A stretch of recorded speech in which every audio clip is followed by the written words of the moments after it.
Hey guys, welcome back to my channel.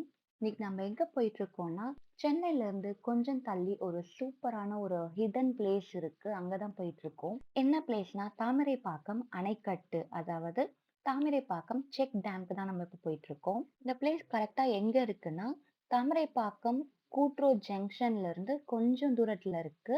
இப்ப நம்ம போயிட்டு இருக்க ரூட் பாத்தீங்கன்னா, ரெட்டில்ஸ்ல இருந்து பெரியபாளையம் போற ரூட் இது. அண்ட் இதுதான் guys அந்த அணைக்கட்டு.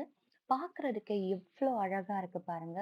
இந்த மாரி ஒரு பிளேஸ்க்கு நான் இதுக்கு முன்னாடி போனதில்ல. ஸோ இதுதான் ஃபர்ஸ்ட் டைம். ஸோ ரொம்பவே நாங்க என்ஜாய் பண்ணோம். ஆக்சுவலி இது வந்து கொசத்தலையார் ரிவரோட செக் டேம்னு சொல்றாங்க. பூண்டி ரிசர்வாயர்ல இருந்து 15 கிலோமீட்டர்ஸ்ல இருக்கு. அண்ட் 1868ல இத கன்ஸ்ட்ரக்ட் பண்ணியிருக்காங்க. இங்க எப்பவுமே வாட்டர் இருக்குமான்னு கேட்டா கிடையாது. இது ஒரு seasonal water fall place. So போறதுக்கு முன்னாடி செக் பண்ணிட்டு போங்க. அண்ட் இந்த மாதிரி பிளேஸ் நம்ம மோஸ்டா எங்கேயுமே பார்த்துருக்க மாட்டோம். அதுவும் இல்லாம இது வந்து ரொம்ப சேஃபான பிளேஸாவும் இருந்துச்சு.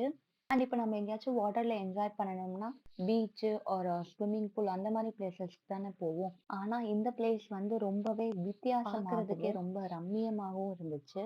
இப்ப நம்ம ஸ்விம்மிங் பூல் அங்கெல்லாம் போறோம் அப்படின்னா நம்ம பே பண்ணி என்ஜாய் பண்ற மாதிரி இருக்கும். அதுவும் இல்லாம பர்டிகுலர் டைம் வரைக்கும் தான் நம்மளால என்ஜாய் பண்ண முடியும். ஆனா இங்க அப்படி கிடையாது. நம்ம எவ்வளவு நேரம் வேணாலும் என்ஜாய் பண்ணலாம். என்ட்ரி ஃபீ அப்படின்லாம் எதுவுமே இல்ல. நீங்க ஃப்ரெண்ட்ஸ் ஆர் ஃபேமிலி கூட போய் சூப்பரா என்ஜாய் பண்ணணும்னா இது ஒரு நல்ல பிளேஸா இருக்கும். நாங்க போய் சூப்பரா என்ஜாய் பண்ணோம். அது உங்ககிட்ட ஷேர் பண்ணிக்கணும்னு நினைச்சேன். இந்த மாதிரி பிளேஸ் வேற எங்கேயாச்சும் இருக்கு அப்படின்னு உங்களுக்கு தெரிஞ்சா அதையும் கமெண்ட் பண்ணுங்க. அண்ட் இந்த பிளேஸ்க்கு யார் யாரெல்லாம் போயிருக்கீங்கன்னு சொல்லியும் கமெண்ட் பண்ணுங்க. இந்த வீடியோ பிடிச்சிருந்துச்சுன்னா லைக் பண்ணுங்க, ஷேர் பண்ணுங்க. மறக்காம என்னோட சேனலுக்கு சப்ஸ்கிரைப் பண்ணிக்கோங்க.